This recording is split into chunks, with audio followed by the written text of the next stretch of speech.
Good evening and welcome to the Berea City School District Board meeting for July 14th, 2025. We have a roll call, please. Mrs. Ferris? Here. Mr. Mack? Here. Mrs. Chapman? Here. Mrs. Michael? Here. Mrs. Zerke? Here. Please stand for the Pledge of Allegiance.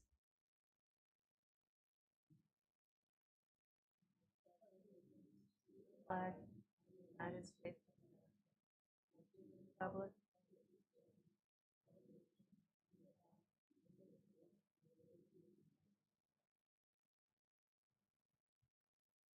Do you have any public participation? Straight to our reports.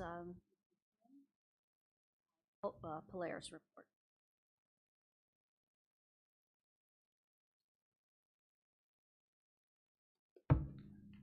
Good evening. Just a couple of things. We didn't have a board meeting this month. The next board meeting will be August 12th. Polaris was awarded a $200,000 grant for the Equity for Each program, which is a program that expands post-secondary success for students with disabilities, where they help them partner up with employers and get part-time jobs in their senior year, which hopefully turn into full-time jobs. And this even goes past after graduation. They continue to help some of these students with special needs. Diane Zander or Polaris actually was chosen, Diane Zander, to present to the ACT All Ohio Conference in Columbus, which is a regional business consortium that works through the Ohio Department of Education and Workforce. And the team that's going to present down there is Cindy Chrysler, Bill Evans, Doug Miller, along with some of our community partners, Richard O'Neill from O'Neill Healthcare, and he's in that Earn and Learn program. He partnered with us for the STNA program.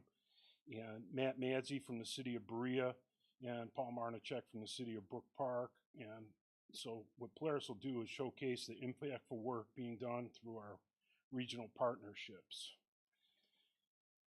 Polaris had a student, Jaden Schultz from Brooklyn High School, and I know he's not a Berea student, but I found this pretty amazing.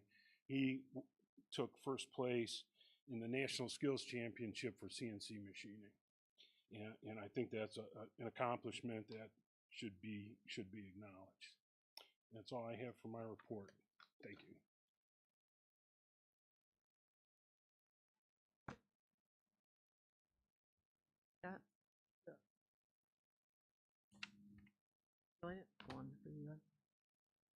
So I put on three things I just wanted to kind of talk about tonight, just to share with the board some potential changes that are coming with the passage of the budget bill, the non-financials of the budget bill, I should say.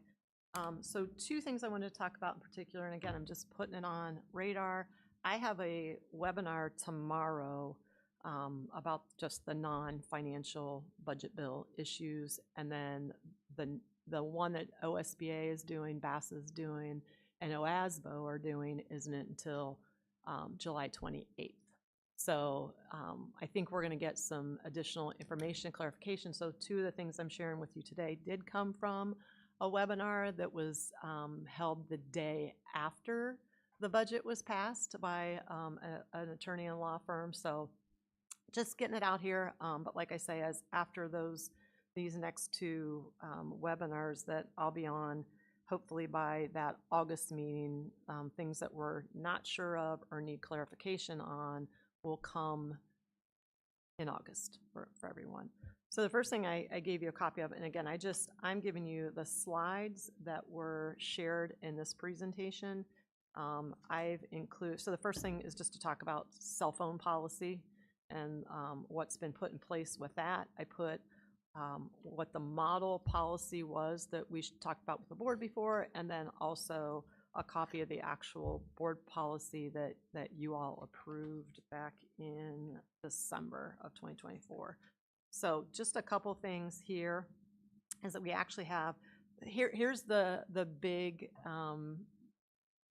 what we're not sure of.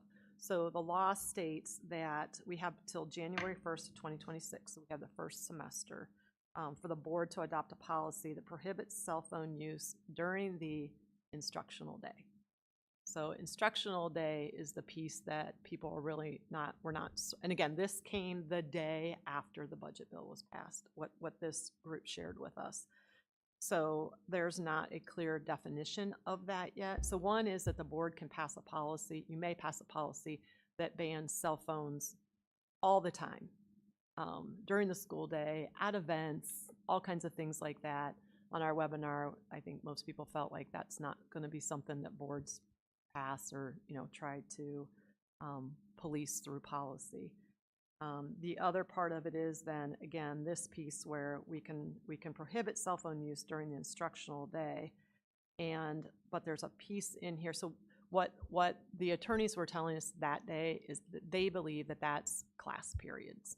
So during class time, because part of the provision in the law is that they can be used for educational purposes, left up to individual teachers.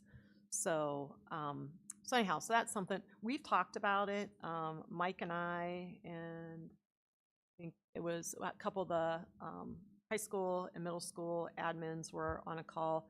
The extreme in banning cell phones is the use of like a Yonder pouch, right? And that's that pouch that you can purchase, and basically kids come in the morning, they put it in a pouch, and it's locked in there all day long. It doesn't get to be unlocked until they are leaving school at the end of the day. I don't know that we're to that point yet. We've started just to do some homework and some research, talk to Mike got a quote from Yonder, a quote from another a company who does a similar kind of pouch. Again, I don't think we're definitely not ready to do that without obviously the board's input and where the board wants to go with this. So when our admins return in August, one of the things that we'll do is really, and we don't feel it's an issue at the elementary, it's more so the middle school and the high school, is to have a conversation with the middle school administration, high school administration, just take a look too at our cell phone infractions, right? So how bad are they? Are they bad? What's happening when kids are caught with a cell phone? When are they caught with a cell phone? All those kinds of things. So once I do that and gather some of that data, obviously I'll come back to the board, share what I've been learning through what our legal is kind of guiding us on as far as the provisions of the law. So just wanted to put it out there, and so you have an idea of what potentially, your guys are going to have to take a look at. Okay, questions with that? And there are exceptions in there too, as far as if it's in a student's IEP, or if there's a student has, a medical, right? So if you've got somebody who has to take a glucose reading or something like that, and they have to have their phone, different things like that, those are some of the provisions of the bill too. Okay. Any questions about that? Will we be surveying the staff also for their insight? Yeah, I mean, I think once we know what the bill really is, right? And then that's where we're going to have to go. Potentially survey staff, survey parents. I don't know if you want to survey the kids on that one, but I think we know how the kids feel about their cell phones. So, but it doesn't mean that could be a part of it too. And with these Yonder pouches, where do they get stored? I mean, since there aren't lockers like they're used to. Yeah, they would put it in a book bag, put it in a purse, put it in their pocket, whatever it is. So the kids keep them. So, yeah. And we talked to the district we talked to, there was, there were some pros, there were some cons to it. And obviously it's an expense. Mike and I we came from a district where we instituted a building-wide no cell phones, right? Course of the day. It's hard, right? It's hard. Kids will be kids. And putting a true ban in place and again, if that's what the board decides, if there's a true ban in place, putting a ban in place, a ban is only as good as the adults who who implement it and enforce it with kids. So it's either that there's the ban, or there's a pouch. So there are options and things like that. So like I say, probably in August, no later than September, I'll have information ready to present to you. Okay. Any other questions on that? Okay. The second thing I wanted to touch base about, again, just to put on the radar, is the what came down in the budget bill regarding the release time for religious instruction. And so again, I just gave you the slide of the two slides of what changes. So I reached out to our attorney, who also writes policy for Neola, and he has said yes, that new policy will be coming very soon due to the provisions of the law that have changed with release time for religious instruction. And part of these changes are coming about because of, I think I shared it with you, I think I shared a couple articles with you about litigation on the horizon on behalf of LifeWise, specifically in these cases, that in policies that we are banning them to, prohibiting them from bringing any kind of materials back to school. So that's one of the big changes, and that's on the back. Board policy cannot prohibit students from bringing external educational and program materials into the school. And what I'm looking at in that policy, the potential changes would have to be maybe the elimination of materials, clothing, and trinkets, right? So if they're specifically related to what they're doing in a program, the provision of the law says we cannot prohibit students from doing that. One of the questions I will ask is, well, can we still prohibit them bringing food and candy? There's, things like that. Can we at least at a minimum say you can't bring food back into the building?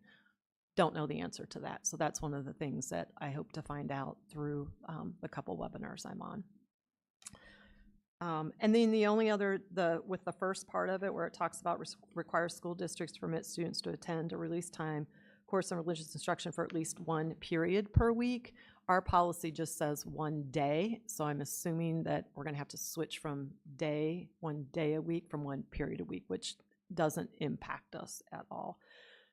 You may have heard that whether or not there has been a definition of core curriculum. I thought for sure that was going to end up as a provision, and I have not seen that. But that's part of what we're hearing, that the possible litigation may come, is that districts are limiting when students can be removed because of how they're defining core curriculum. But that is not, I don't know if any of you, I haven't heard anything about that it's in the provision of the law. So stay tuned for that one, okay? And again, I'm just giving this to you so that when I have a little more information, then you guys will have some decisions to make, okay? All right, the last thing I wanted to update you on, this is a thicker packet here. Just as a reminder, Anna and Corey were both on in that meeting that I had in March to talk about Parent Bill of Rights before the board created their policy around House Bill 8. So the thing that was left to do after that was some of the things on the to-do list. So I'm just going to go through a couple of these and highlight, and then I'm going to walk through this packet kind of page by page, and I asked Lori to be here tonight, so if there's real specific, detailed questions that they had conversations about. So this was to work on these, what we are considering the administrative guidelines, right? So here's policy, here's then how we're going to ensure that we're carrying out the board policy. Lori and Meredith met with a team of guidance counselors and student family support specialists to work on this. But our to-do list was we needed to develop a procedure for prompt notification of substantial changes in student services. Board had to create policy and adopt it, and that's already been done. A provision of that was we had to review curriculum, instructional materials for sexuality content in grades K-3. We did that. We have none. We are required to provide an annual notice regarding healthcare services and giving parents the opportunity to opt out of them. So Lori right now is working on that list. That has to go out on August 1st. So when we do our August 1st newsletter and communication to families, this will be part of that newsletter, and that's a yearly requirement that we have to notify parents of. Does that include like when there's vision screenings Yep. and the dentist comes and things? Yep. And then you're supposed to put like, what would be the, if here it is, here's who's providing it, here would be a possible alternative for you as a parent if you don't want us to do it at school. So we have a really good sample from a law firm, and just the terminology and things like that. So like I said, that has to go out on August 1st. So that's not completed yet. The other part of that was in House Bill 8, referred to Senate Bill 104, which is the bathroom bill, and that we had to provide training for all of our staff and our coaches. So talked to our attorney about this. I go, what is the training? And so I think I had shared it with the board either in a separate email or in one of your board updates, just like the provisions of the bathroom bill, right? Oh, well, I gave it to you when we talked about policy the last time. It was like a one-pager on Senate Bill 104. So what we did, Mike works with Public School Works to get our trainings out every year. And so it's basically that list, like here's new law, provisions of the law, we're required, X, Y, Z.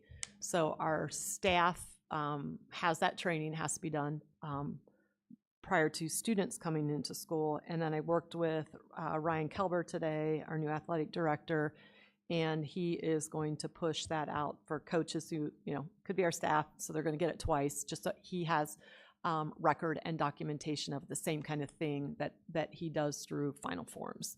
So that will, we have met the requirement for that. So if you look at, and just stop me if you have questions. If not, I'm just going to kind of go through it. So if you start on the first page, and I can send this to you. I printed everything out that is linked on here, obviously, so that you could see it. So I had to work on a few things today. So the first one, develop a procedure for prompt notification of substantial changes in a student's service. And so what their recommendation is that parents or guardians will be notified via email or phone call by the intervention facilitator. And I put a little asterisk right there because I had to ask them. I go, who's an intervention facilitator? When a student is recommended for a Tier 2 or Tier 3 intervention service due to a substantial change in their service. And so we are identifying those intervention facilitators. It could be a guidance counselor who leads a student group. It could be someone who's doing check-in and check-out with a student. And it could be a designated MTSS team member, so our multiple tiered system of supports. It could be one of those team members. So that will be that kind of, and it'll be through the process of our MTSS process of Tier 1. Everybody's Tier 1. When they move to Tier 2, that's a change. And once they move to Tier 2 or they move to Tier 3, a parent will be notified. Who does the district designate as being responsible for notifying parents? And this one gets a little more detailed. This is when there's a request by a student to identify as a gender that does not align with the student's biological sex. And we had lots of conversation. Lori, and add in if you want. We had lots of conversations about this. And I talked to the attorney about this too, because I wanted to make sure we're doing the right things. So the building administrator, okay, so let's say a student, I'm going to say Jill as an example. Let's say a student says something, tells Jill that they want to identify with a gender that does not align to their biological sex as defined in the law. Jill would have to, let's say it's here at the high school, Jill would then go tell Mark Smithberger, if Mark's saying I'm doing them all, or if it's an assistant principal that's doing them all, whatever that may be. Those two people then will contact a parent, phone call, and follow up with an email. Now, one of the things that we talked about was whether or not a guidance counselor would be involved in that. And what we have concluded, and Lori, correct me if I'm wrong, what we've concluded is only with the permission of a student. Because again, if a student didn't confide in their guidance counselor, maybe they don't want their guidance counselor to know. They confided in Mrs. Rowe, right? So it would be a conversation with Jill, the administrator, with the child. We have to contact your parent. Would you like your guidance counselor to be involved in this? So we've put that as that is not a given, and it can't be, because it's really confidential information between that student and whoever their adult is that they've talked to. So this would be for anybody. This is for a bus driver. This is for a student monitor. It's for somebody who works in the cafeteria, and it's for our classroom teachers. If you look at the second page, so I'm going to pop down. So that would be the first where it says the House Bill 8 parent notification email.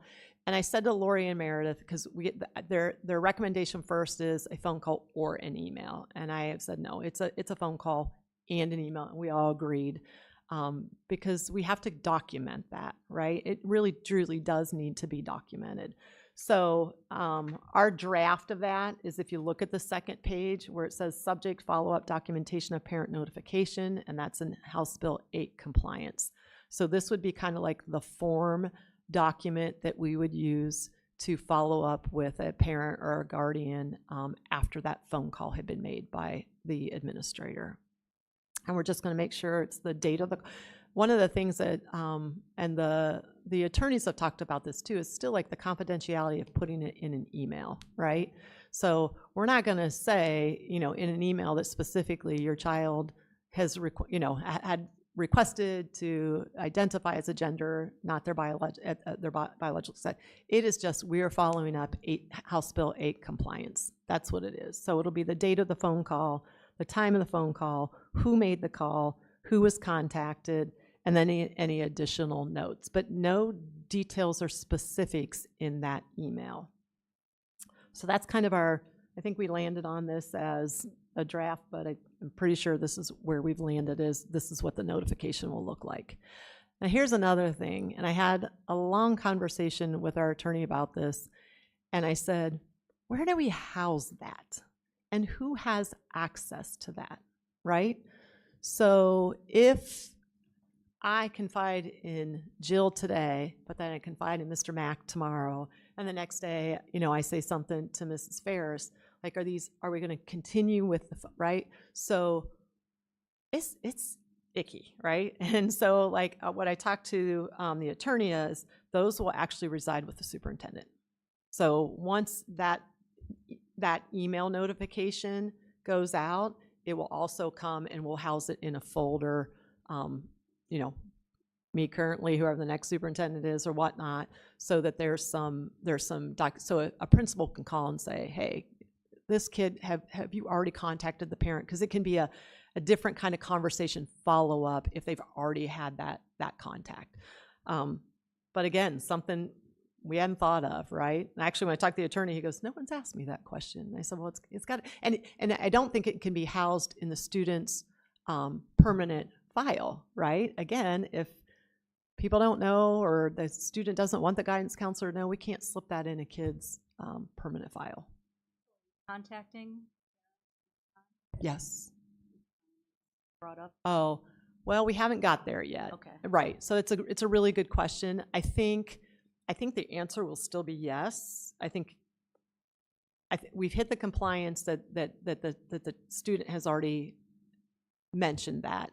But I think at that point, if they're following up, and we really haven't gotten there, and that'll be one of those, are we required compliance-wise every time if a student tells 10 people, do we have to make that same phone call and email every single time that student does that? My guess is it's going to be yes. That's going to be my guess. So if you have a student who decides and you have that conversation, you get on the phone, like, oh yeah, we know about Yep. this. We've agreed that go ahead and call them by their preferred name. that, I mean, is that documented? Yeah. And therefore, we don't need more follow-ups? So here's what my advice would be to the administrator making that call. That goes in that letter Okay, and in the additional follow-up information. And my guess too, at that point, that would be a kiddo or a family who wants it shared with the guidance counselor so that the guidance counselor is aware of that, is my guess. But again, this is going to be uncharted territory for us, and I think we'll learn those things as we go. But I'm thinking that if a parent is fine with it. Yes. And while you're going to Yeah. a different individual and saying, oh, by the way, you all. Yeah. me," I You know, think, you don't want to have to go through it all again. No. The parents like, you know, fine. yeah. Let it go. Go ahead, Lori.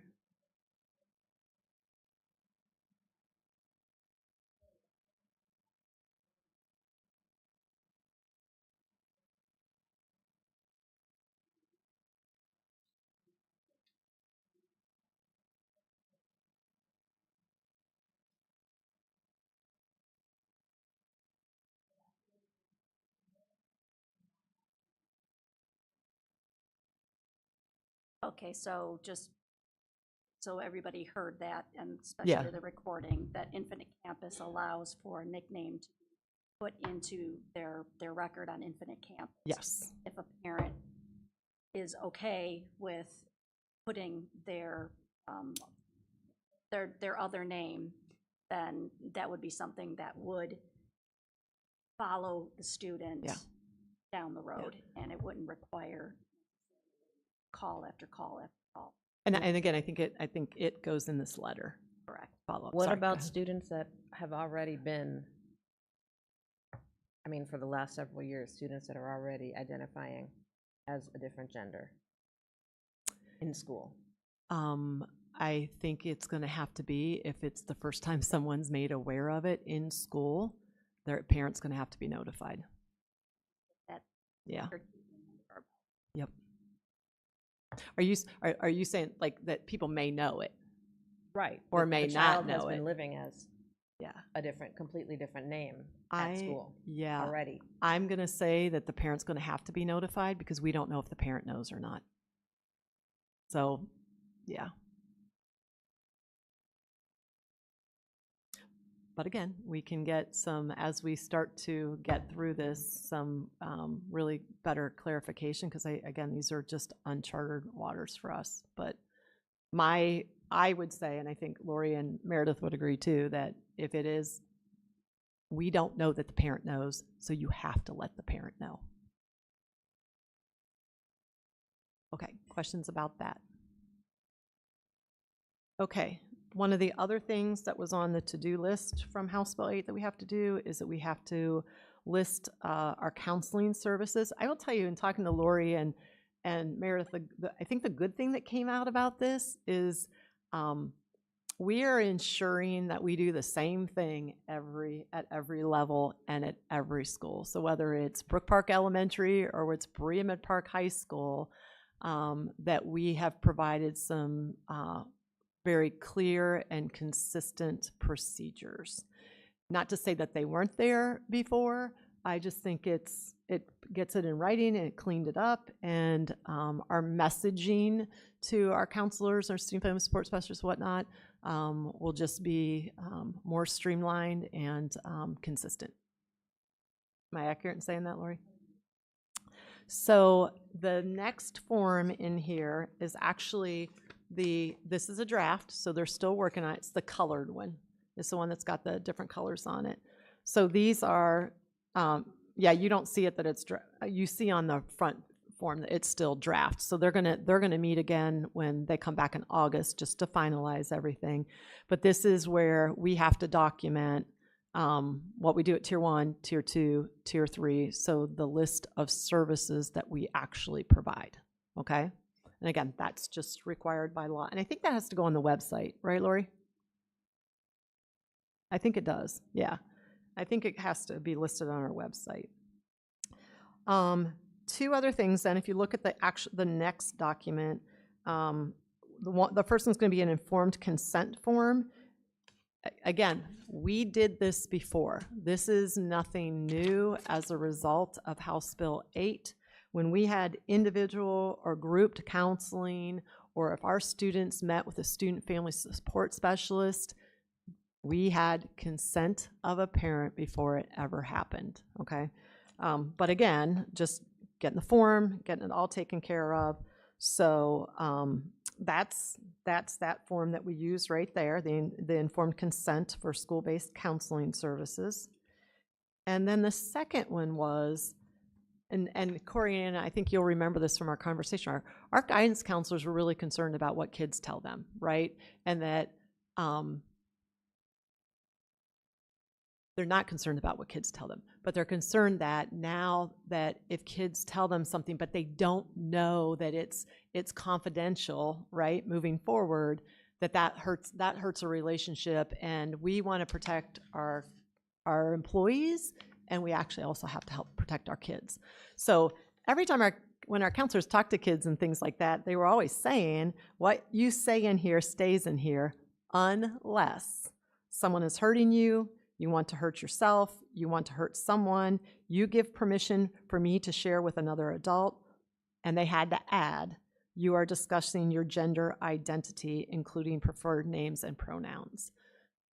Because again, these have been their trusted adults for a long, long time. And, Anna bringing up that we've got kids who are already, having those conversations with the adults in our building. So again, put it in writing. And this is kind of we have to say this to every kid when they walk in the door so that a kid knows and a kid doesn't feel like they've been betrayed by an adult. You didn't tell me that if I told you this, that you had to tell my parent. So that's the universal sign statement. And then the last things, I just talked to you about the annual notice regarding healthcare services. We'll get that out. And again, that is going to be an opt-out. So we'll figure out how to manage all of that. But we think we've got a good plan moving forward for that. Then we just put additional considerations. We have ABRE, which is a system that helps. This was kind of what they talked about, like ABRE. Is there somewhere in ABRE where we can house the stuff we're not going to?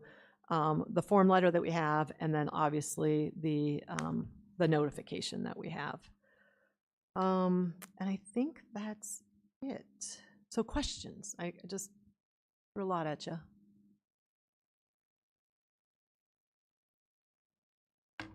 They've done a good job, and I mean, they're obviously this is a sensitive issue for our guidance counselors, our student family support specialists, but they understand it's the law, whether we like it or whether we don't. That's not what we're talking about. We just have to comply with the law. And did you say that staff knows that? Nope. Not yet. Not yet. No. So But that's Meredith on the- and I, and probably Lori, we're gonna those first 3 days back where we have in-service time and meetings, we are going to create a presentation, and we are going to every staff meeting to present. Yeah. Other than, like I said, with Senate Bill 104, that went into a public school works like checkoff. Yes, I read it and I understand it.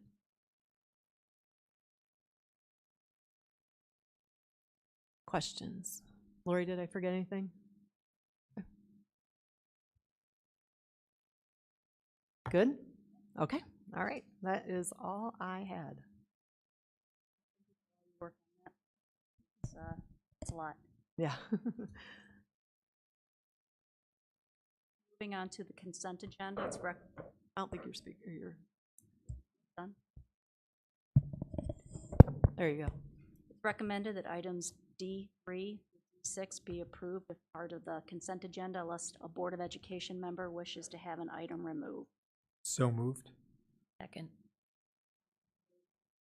Pretty much a routine consent agenda, so if there's any questions, and I don't think we have any of the new hires here today. We just have one that's on the list for today. I'd just like to mention that he's another member of the class of 2017 being hired in the district. Yep.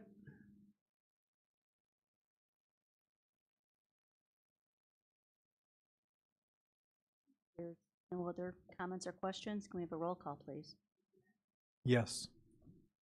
Mrs. Zerke, Yes. Mrs. Chapman, Yes. Mrs. Ferris, Yes. Mrs. Michael. It's recommended that items D8, D16 be approved as part of the consent agenda unless a Board of Education member wishes to have an item removed. So moved. Second. Kudos to getting all these contracts on and approved in a timely manner. And every contract that's on there is an annual renewal or update to contracts. So unless you have any specific questions about them. Questions, comments? Roll call, please. Mr. Mack? Yes. Mrs. Chapman? Yes. Mrs. Ferris? Yes. Mrs. Michael? Yes. Mrs. Zerke? Yes. For 17, it's recommended that the Board of Education approve the 25 to 26 student handbooks for the high school, middle school, and elementary schools as shown in the exhibit below. So moved. Second. So I included your little cheat sheet of what changed everywhere, so hopefully you got a chance to look at that. But Mr. Draves worked, we needed to sit down and, I mean, we look at them every year, they're reviewed, they're revised every year, but there were just some additional kinds of things that needed to be done that probably, should have been done, and we're like, you know what, we're making these pretty, there's significant changes in there, right? There's nothing bad. They're just significant changes, so we wanted the board to see that. And then if you had any specific questions. Is there anything in there about HB 8? No. The House Bill 8 went into the staff handbook. And we're also talking with the administrators of how that's being presented to the kids at the start of the year.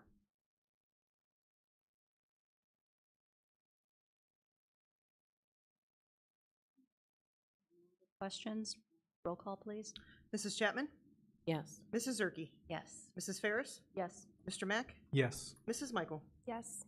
For 18, it's recommended that the Board of Education approve the agreement with SFSPAC Food Service Sanitation and Safety Program for the 25-26 school year as shown in the exhibit. So moved. Second. Only if you have questions, it's just changing vendors, so it's a new contract. Roll call, please. Mrs. Chapman? Yes. Mrs. Zerke? Yes. Mrs. Ferris? Yes. Mr. Mack? Yes. Mrs. Michael? Yes. For 19, it's recommended that the Board of Education approve the purchase of food safety items from ITD Food Safety in the amount of $18,119 for district cafeteria use as shown in the exhibit. So moved. Second. Only if there's questions. Roll call, please. Mr. Mack? Yes. Mrs. Zerke? Yes. Mrs. Chapman? Yes. Mrs. Ferris? Yes. Mrs. Michael? Yes.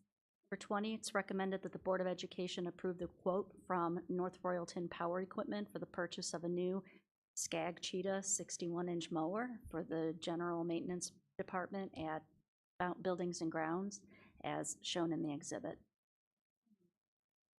Second. Our maintenance people get excited about this stuff, right? Yeah, only if there's questions. Roll call, please. Mrs. Zerke? Yes. Mrs. Chapman?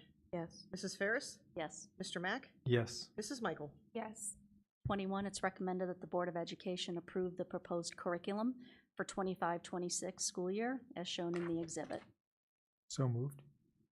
Second. And this is the curriculum changes that we discussed at the last meeting. Yeah, for AP Biology. Are there any other questions? If not, roll call, please. Mr. Mack? Yes. Mrs. Zerke? Yes. Mrs. Chapman? Yes. Mrs. Ferris? Yes. Mrs. Michael? Yes. 22, it's recommended that the Board of Education approve policy 141.1 for regarding student body representatives. So moved. Second.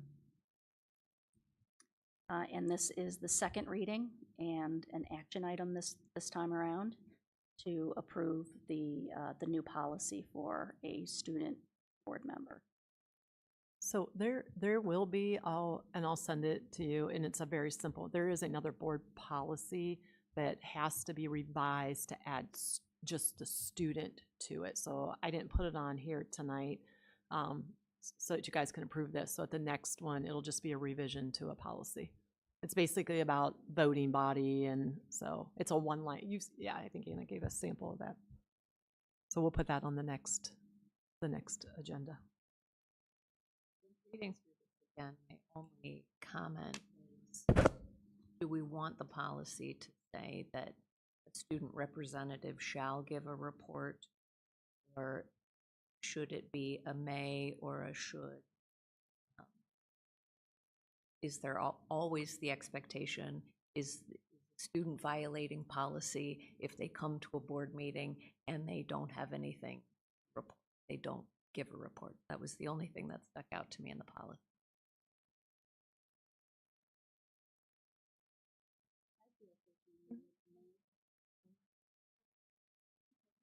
Change that one word instead of shall.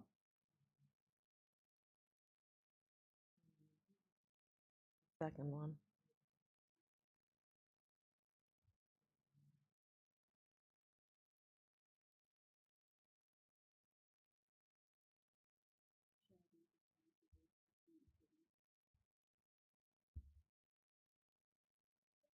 Line missing, but I reviewed. Here. Come on, don't have it in front of me. But I thought there was another line that said that the student representative shall. Maybe it.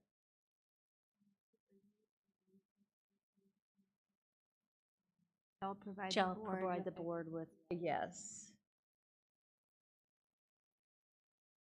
so on that second Right. point. May provide recommendation.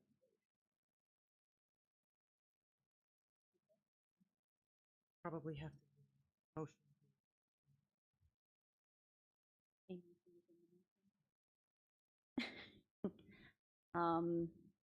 Do I have a motion to modify the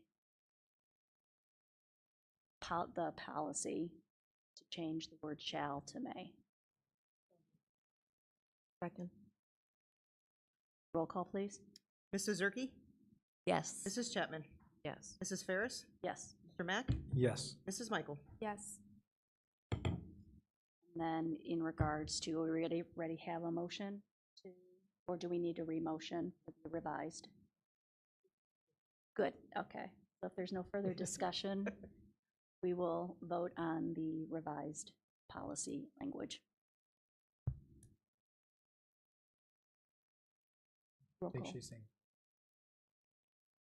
Okay, No, I'm sorry, Jill. I- Do we need to, no, I think we're good. We okay. voted to change the policy. Oh, so it's done? Yeah. Okay.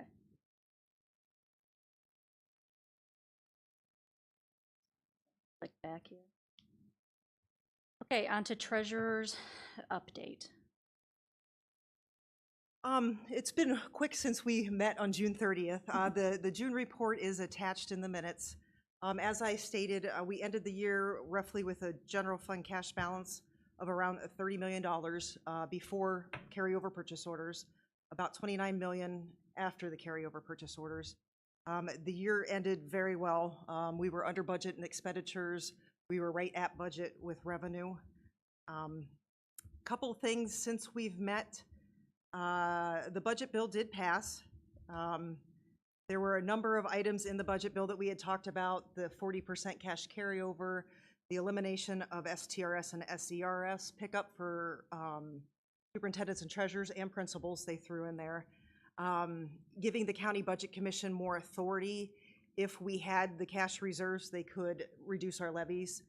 The 20 mil floor calculation, which would have included emergency levies and other conversion levies within it. So a lot of districts would have been pulled off the floor. And some property tax restrictions, elimination of our emergency levies and replacement levies. The governor did veto all those clauses in the budget bill, which we were shocked. I think that day it came out with the vetoes, we were all shocked. The 40% cash carryover did not apply to us. The 20 mil floor did not apply to us. We don't have any emergency levies, so that really didn't apply to us. But Some of the other, giving the county budget commission more authority. A big argument on that was a lot of school districts span multiple counties. So who makes the decision to reduce the levy? Which county? And some span 3 counties. So that was a huge argument for us. Stay tuned though, on July 21st, the House is reconvening to start the process of overturning the vetoes. Specifically, they are looking at a couple of provisions. They're looking at the County Budget Commission authority to overturn that veto. They're looking at the 20 mil floor calculation, and again, that would hurt about 200 school districts, and the elimination of the emergency levies. So the cash carryover is gone for now. Gone for now. However, I want to key the board in on House Bill 335 is still in existence. That is the bill where they were looking to take our inside millage away for counties, cities, villages, and school districts. That bill is still out there, so we're going to monitor that one very closely. Hopefully it doesn't go anywhere, but it didn't. The elimination of the inside millage did not roll into the budget bill, so it's still in House Bill 330, and it's still an existing bill. A couple other things I wanted to mention. There was a report in Cleveland.com last week about the federal government withholding federal grant dollars to states. We did get an email, I think it was beginning of July, because they usually load the federal grants around that time. And it was a very 3-line email from the federal government saying we are looking at these grants to make sure they meet the president's executive orders on spending. The 3 grants that they're withholding, they've loaded 50% in the system right now for us, but it's just a placeholder. It's Title IIA. Title IIA is reducing class size or professional development. Title IV, which it can be used for well-rounded education. It can be used for technology. It's kind of an open grant to use on specific things, but a little bit more open. And Title III, English language learners.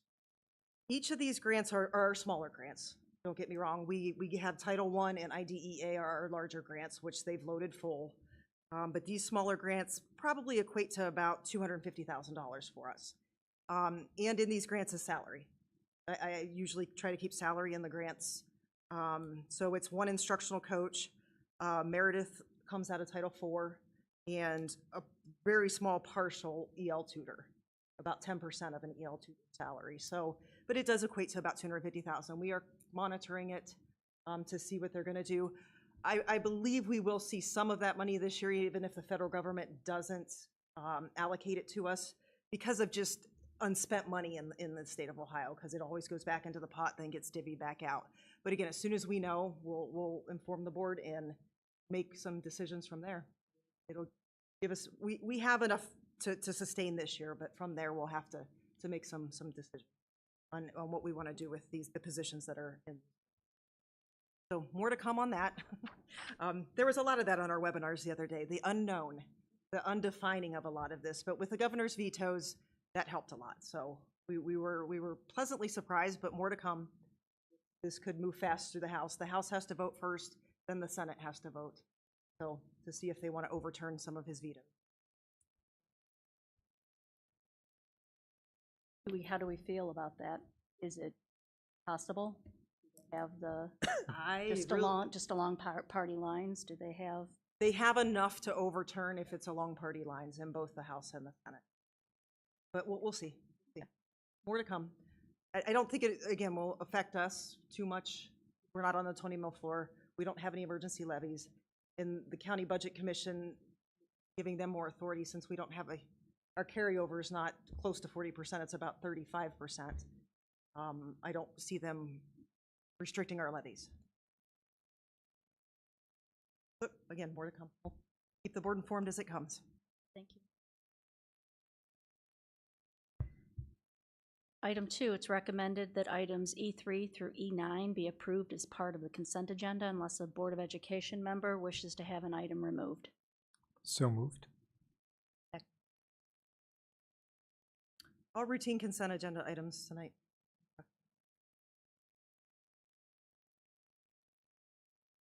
Okay, roll call, please. Mr. Mack? Yes. Mrs. Zerke? Yes. Mrs. Chapman? Yes. Mrs. Ferris? Yes. Mrs. Michael? Yes. Under regular business, item 1, it's recommended that the Board of Education approve the minutes from the June 30th regular financial meeting as shown in the exhibit. Changes to be made? Can we have a roll call, please? Mrs. Chapman? Yes. Mrs. Zerke? Yes. Mrs. Ferris? Yes. Mr. Mack? Yes. Mrs. Michael? Yes. Legislative update, Mrs. Chapman? Well, Jill stole my thunder on most of the budget things, but that's okay, because she explains it better. But the governor did veto 67 items in the budget, and not all financial ones. He did veto partisan school board elections, but left in changing the State Board of Education to 5 appointed members and 0 elected. The budget also included a provision for ESAs, educational savings accounts, which would have allowed families to use state funds for tuition and other educational expenses at non-chartered, non-public schools. And he vetoed that as well. And then a last-minute amendment was added to the budget bill that he did not veto, and it's regarding STRS, which is the State Teachers Retirement System. And it is shifting control of the STRS board from educators to political appointees by reducing the number of elected teacher and retiree seats and increasing the number of political appointees. So it will be reduced from 7 elected teacher members, some are retired, some are active, from 7 to 3. And the remaining 8 seats will be filled by appointees chosen by the governor, the state treasurer, and legislative leaders.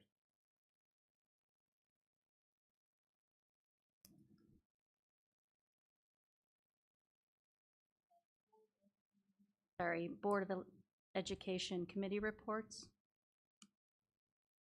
Expect there to be much going on right now. And any comments?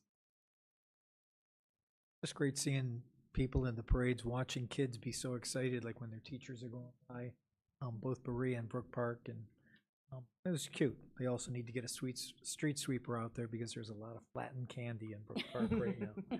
But the parades were very nice. Good to see the public. Okay, executive session. It's recommended that the Board of Education move into executive session for the purpose of appointment, employment, dismissal, discipline, promotion, demotion, or compensation of an employee or official. Second? Roll call, please. Mrs. Zerke? Yes. Mr. Mack? Yes. Mrs. Chapman? Yes. Mrs. Ferris? Yes. Mrs. Michael? Yes. Thank you, everyone. Have a good evening.